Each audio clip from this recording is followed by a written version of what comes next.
अरे 9 महीना आमा गर्भ में हो पोसलु। अरे 9 महीना आमा गर्भ में हो पोसलु। अरे मछरी नियन आमा हमारा के हो भेजलु। अरे मछरी नियन हो आमा हमारा के हो बेचलु। अरे गैया भैंसिया हो पापा घरवा में हो रखल।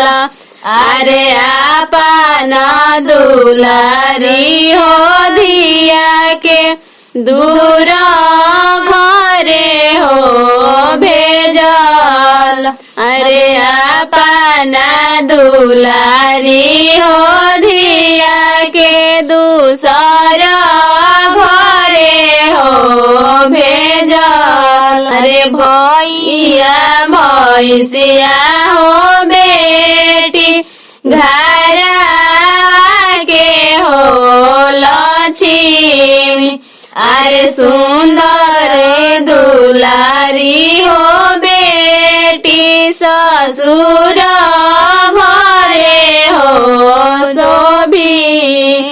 अरे सुंदर दुलारी हो बेटी सजन घरे हो शोभी। अरे निंदिया टूटल है पापा ससुर जी के हो गली। अरे हम छूटी गईनी हो पापा नैहर सब हो लोगा। अरे हमारो छुट्टी हो गईले नैहर सब हो लोगा। अरे के करा पंजरवा हम बैठम संझवा हो सोबेरा।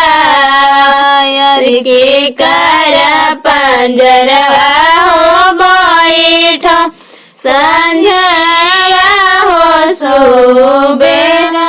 अरे के हम के करी है लोगवा पापा जी के हो दुलारा।